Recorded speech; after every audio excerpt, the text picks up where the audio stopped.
Hello everyone, I am Ankita Gandhi and welcome back to my channel.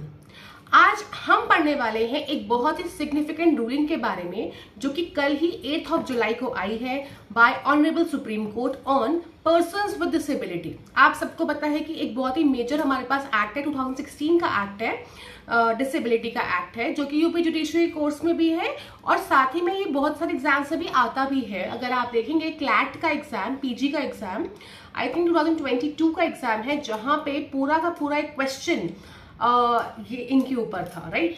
सो एक उस पर एक सिग्निफिकेंट जजमेंट आया है और आप सबको पता है कि जो भी सुप्रीम कोर्ट की इंपॉर्टेंट रूलिंग्स होती हैं वो आपका किसी भी एग्जाम में आपसे पूछ सकते हैं, चाहे वो लैंडमार्क केसेस में पूछें, चाहे वो आपको रीसेंट केसेस में पूछें, या चाहे आपसे इंटरव्यू में उनके बारे में पूछ सकते हैं।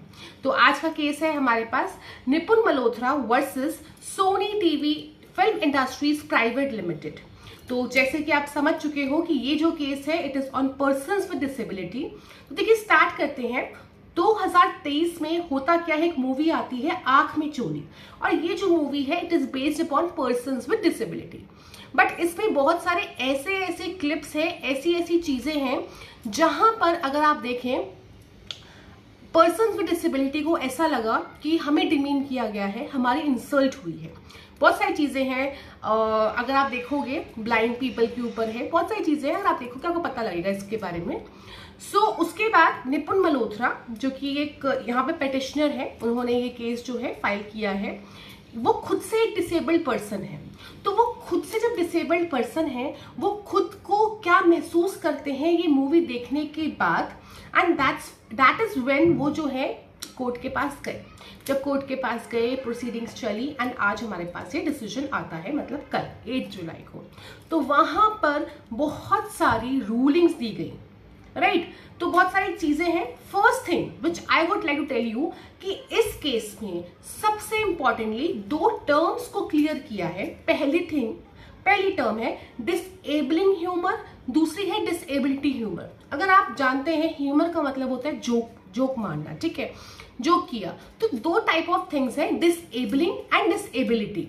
तो एक न्यूज चैनल में निपुन मल्होत्रा जी ने खुद ही यहाँ पे एग्जाम्पल देके क्लियर किया है कि बिकॉज उनको बोलने का मौका दिया गया था सुप्रीम कोर्ट के सामने, तो उन्होंने वहां पर वहीं के एग्जैक्ट एग्जाम्पल्स देते हुए बताया कि देखो डिसेबलिंग ह्यूमर जो है that is something which is negative, but disability humour जो है वो पॉजिटिव है। कैसे? फॉर एग्जाम्पल आप कोई वॉशरूम यूज कर रहे हो और वहां की चीजें सब ठीक नहीं है, उथल पुथल ऐसे करके है, तो आप ह्यूमर वे में बोल दोगे that this thing is disabled, this is disabling, right. ये ठीक नहीं है, ये डिसेबल्ड है, ये तो डिसेबल्ड की तरह है, ये ऐसे है। तो आप जब किसी परिस्थिति को, किसी कंडीशन को, आपने कोई वेडिंग अटेंड करी, कुछ अटेंड किया, वहां के एरिया को आपने बोला कि डिसेबल्ड है, ये ठीक नहीं है, ये ऐसा नहीं है, तो दिस इज डिसेबलिंग ह्यूमर। मतलब कोई चीज ऐसी है जो कि ठीक नहीं है तो वो डिसेबलिंग ह्यूमर है। बट डिसेबल्ड ह्यूमर वो ह्यूमर है जब आप अटैक करते हो डिसेबल्ड पर्सन्स पे। मतलब अगर आप ये चीज बोल रहे हो दैट पर्टिकुलर पर्सन जो है वो डिसेबल्ड है एंड वो ये कार्य नहीं कर सकता, वो ऐसे नहीं कर सकता एंड ऑल, तो that is something disabled humour. तो उन पर जोक मारना is not allowed. That is a thing जो कि कोर्ट ने यहाँ पे पहला गाइडलाइन देते हुए आपको एक्सप्लेन किया। उसी के बाद डिसेबल्ड ह्यूमर को तो क्या बता दिया, it is positive, it is allowed, ठीक है। अगर आप उनके बारे में बात करते हैं, अगर आप उनके बारे में बोलते हैं कि हाँ इनके ऊपर सोशल बैरियर्स हैं, ऐसे है, तो दैट इज अलाउड बिकॉज ये आप पॉजिटिव सेंस में बोल रहे हो, आपका इंटेंशन ये है कि वो उभर के आए। उसी के बाद कोर्ट ने ये चीज बोला कि डिसेबलिंग ह्यूमर जो नेगेटिव है, डिसेबल्ड ह्यूमर जो पॉजिटिव है, डिसेबल्ड ह्यूमर के 2 क्राइटेरियाज हैं। पहला अगर आप मॉडल देखते हो, 2 क्राइटेरिया या मॉडल हम बोल सकते हैं। One is your social model and other is your medical model. जो मेडिकल मॉडल है वो हम इंडिविजुअल पर्सन की तरह देखते हैं। मतलब हम ये देखते हैं कि एक पर्टिकुलर पर्सन है, वो डिसेबल्ड है एंड वो इंडिविजुअली डिसेबल्ड है, वो काम नहीं कर सकता है बिकॉज उसको ये बीमारी है, तो हमने इंडिविजुअली देखा, ठीक है। बट अगर आप सोशल मॉडल देखते हो, वो ये बोलता है कि ये पर्टिकुलर पर्सन जो डिसेबल्ड है उसको सोसाइटी में क्या क्या बैरियर्स आ सकते हैं एंड बैरियर्स आने के बाद हमें क्या क्या करना चाहिए कि वो सक्सेसफुल होके निकले। सो कोर्ट सेड कि what we have to follow is not the medical model, मतलब इंडिविजुअल पर्सन की तरह मत देखो, उन्हें आप सोसाइटी की पर्सपेक्टिव से देखो कि वो सोसाइटी में कैसे रह रहे हैं एंड औरों के लिए वो क्या इंस्पिरेशन बन सकते हैं. That was the second thing. So first thing I cleared you, disabling and disabled humor. Second thing, दो models. Third thing, क्या like for example जैसे ये फिल्म है, इसमें बहुत सारे बातें बोली गई, बहुत सारी चीजें बोली गई. क्या ये सब चीजें बोलना, whether saying all these things will fall under Article 19 Clause 2 of your Constitution. So court ने यहाँ पे बोला कि अगर आप कुछ चीजें बोल रहे हो डिसेबल्ड पर्सन्स के बारे में, that simply does not mean कि वो एकदम से 19 क्लॉज 2 में आ जाएगा.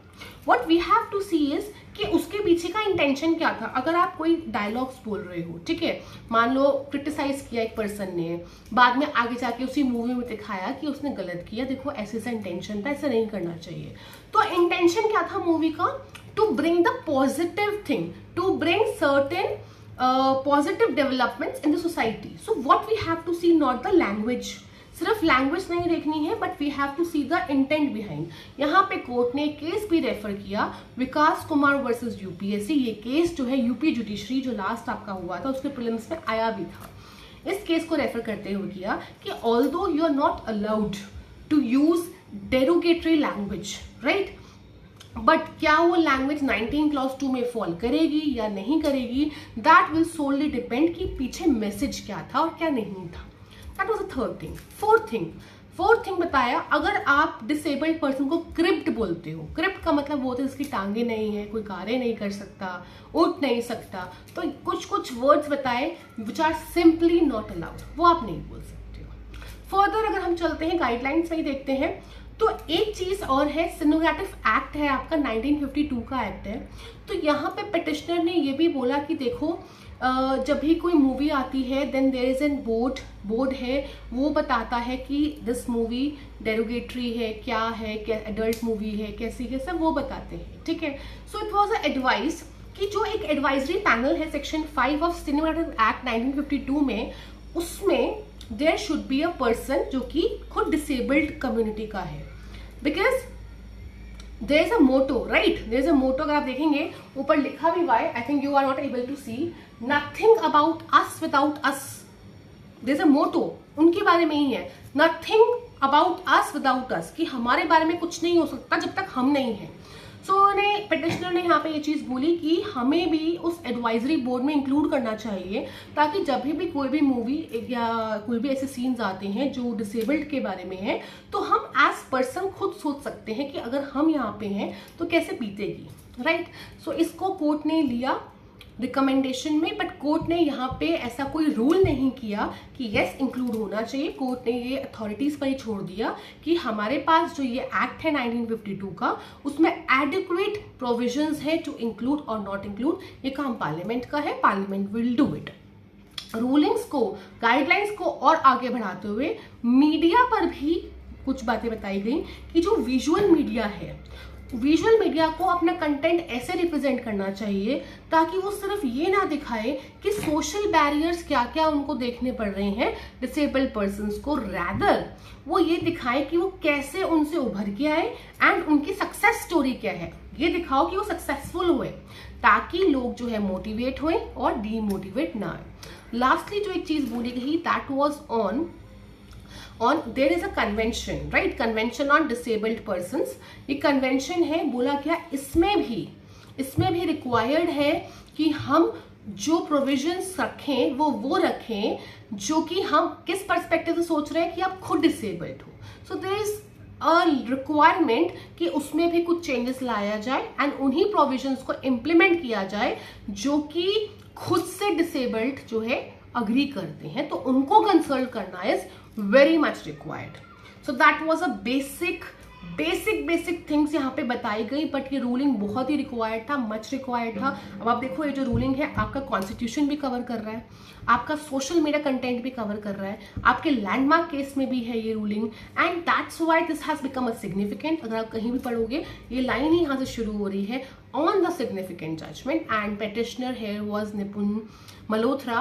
So खुद से disabled है, वो क्या है, वो व्हील चेयर यूज करते हैं. So last year he saw आँख में चोरी मूवी एंड उसके बाद वो दिल्ली कोर्ट में गए एटसेट्रा एंड देन आज हमारे पास ये जो है पूरा के पूरा सिनेरियो क्लियर हो जाता है. And the successful thing is कि हमारे पास गाइडलाइंस हैं. So that's it. अगर आपको अच्छा लगा हो प्लीज, मेरा ये इनिशिएटिव है लैंडमार्क सीरीज का और मैं बहुत ही सिंपल वे में आपको बताना चाहती हूँ.